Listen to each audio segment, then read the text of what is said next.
What is up, everybody? Back again with another video, and we're finally getting back into some LEGO content. I know it has been a very long time coming, but this video is not any different from some of the previous videos from months ago because we do have another haul video, but this haul video involves two custom figures, which may actually be changing the game.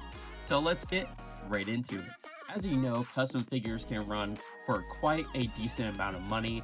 There's some that range up to about $150 and kind of involve a pre-order process, which I find to be very bad, at least in my opinion, especially when you may be waiting close to 1 to 2 years to receive a figure. And not everybody has $150 to spend on a figure when you could use that money towards an actual UCS set. And in my preference, I prefer more of the cheaper custom figures, maybe around the $20 to $30 range. And that still may be a little too expensive. But in this case, these figures, partially involved with some may consider a sin, they are not exactly printed on official LEGO parts, but that keeps the cost down. Not all of us can afford it, and I think it is a very great option, especially when I get into one of the figures that usually the typical mold would probably be around $100 itself. So therefore, it is a very cheap option, especially since it involves some special printing onto it.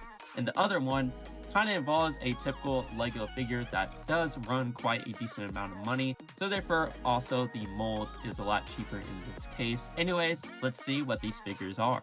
As you know, myself, I get a lot of knockoff figures, so therefore I can kind of tell the packaging right off the bat. In this case, it is no different. It is definitely a knockoff type of packaging, as you can see here. And they do come separated with the arms and hands off. And this is from AmericanBricks, which is a company that designs these custom figures.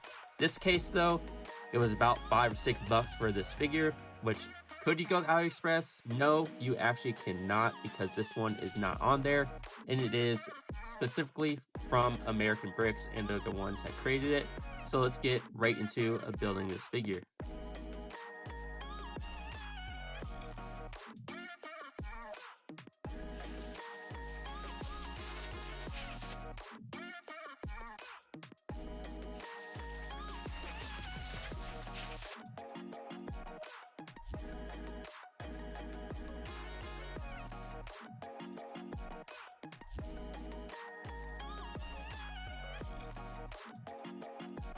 As you can see, there's some very nice printing going on here, and this is Darth Talon, which, as we know, Ayla Secura in actual LEGO form goes for quite a decent amount of money. But in this case, this is about $5 or $6 for a custom figure. And like I mentioned, it is not on AliExpress, so you could not get it for about $1 to $2, because that's something I did look into to make sure it was specific to AmericanBricks, and I really wanted this figure, so therefore I did purchase her. But as you can see, there's some nice printing going here on her actually tails of the Twilight characters or figures or creatures, should we say.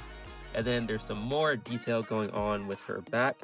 Very nice, but you can definitely tell it is a non-LEGO plastic and is cheaper, just like those knockoffs I typically get. And then here in the front, as you can see, you got the breast plating going on there.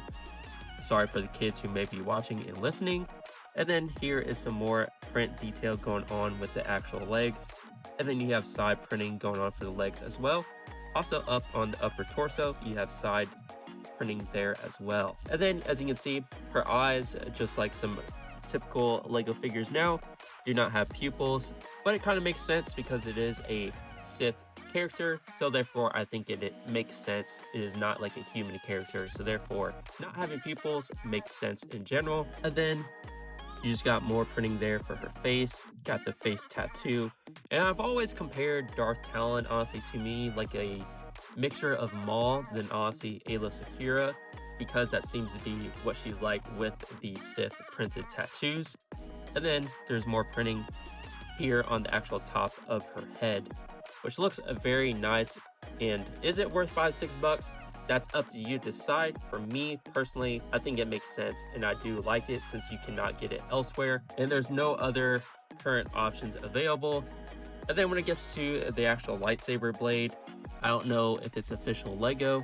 It is not, but I think that's something cheap for me personally to replace, because I do have an actual chrome hilt and red blade to give her. Overall, I really like the look of this, and I'll show more of an overall look of her here at the very end. But let's get into the next figure. This next character, or figure should I say, is probably a character you actually really, and I mean really, hated growing up and watching the Clone Wars because of just how annoying I would say he was, which for me, I did not know it was a male character until here recently in purchasing this actual figure. I thought it was a female this whole time because of the appearance, but it is a hefty fella, so let's get right into it. As you can see, unbuilt, you can probably tell right off the bat, I am talking about Zyro the Hutt. Anyways, let's get into actually building him.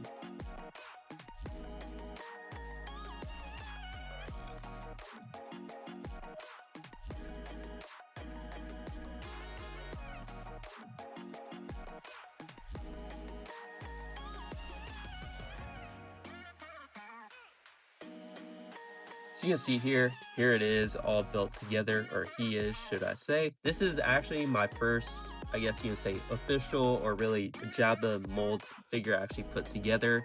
So it is interesting to see. As many of us know, a Jabba ranges for quite a decent amount of money. So therefore, if they actually used it on the official LEGO parts, this figure probably would run you near 130, 150. But in my case, I believe I paid around $25 to $30 for him, which I honestly think is a decent amount of money, especially for the work that goes into the printing. Although most likely, I'm pretty sure and I believe it is UV or pad printed.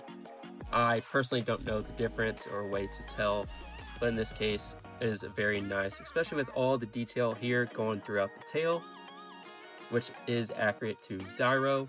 And something that you see, most of us are probably used to the floral decoration that he typically wears, but in one of the seasons I remember there was no floral decoration that he actually wore because it kind of was something that eventually phased out for the character. And then you have the also print detail here going on in the front, which is a very nice to actually see. And then you got the nice printed eye detail going there, eye tattoo as well.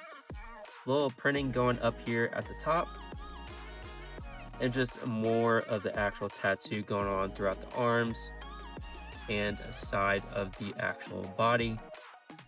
Definitely think this is worth the purchase for the effort and everything going on. It is nice to actually have a different Jabba-like character, or Hutt character, should I say, added to the LEGO collection. Once I actually add my UCS sail bars, that is, which will make this technically the second, but really the first built one I actually have together. Anyways, let me get into my final thoughts on both of these custom figures, and then towards the end, show them actually off in better detail. Are these figures worth the purchase, as in Zyro and Darth Talon? I mean, look at the detail overall, and it's really up for you to decide. But personally, usually when it comes to knockoff figures, kind of like obviously these are printed on non-official parts, I really just think about the fact is typically they would be worth about $1 to $2, and this one probably would be worth about $4 to $5.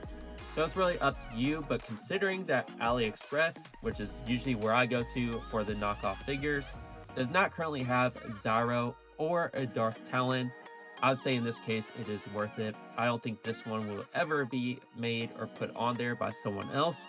And Darth Talon might eventually pop up, but currently is not on there. And I do not think it is a bad price. And considering all the detail, like I said, the printing, the amount that went into it, the effort, I think it is worth it. And definitely is a lot better, at least to me, than paying about $120 to $150 with a pre-order. And sometimes that's just something everybody has to think about. I know some harp on the fact that, oh, you got a knockoff, it's not worth it. But honestly though, are we really going to judge or really look at it into that much detail when we're actually displaying them? Most likely you are not. Nobody is. Pretty much all of them, or all of us should I say, really just display them or throw them into a container later down the line. So I do not think it's worth spending that much money to get an actual custom, or even put that much trust into waiting for a pre-order. Now when it comes to the $20 to $30 range, sometimes it's partially worth it, but you still feel kind of I guess, kind of ripped off in a way, even though there is a lot of effort put into those as well, and they are on official parts. So therefore, a little bit more lenient towards that aspect, especially since I purchased some in that price range. But overall, I think these are a great, cheap alternative for figures LEGO most likely will never make, or a lot cheaper than some customizers will put them out. So at the end of the day, I think it is worth it, and I definitely suggest some of you guys to check out AmericanBricks. But that's going to wrap up today's video. If you did enjoy this video, please like, comment, subscribe down below for more future content. But until then, I'll see you in the next video. Peace out.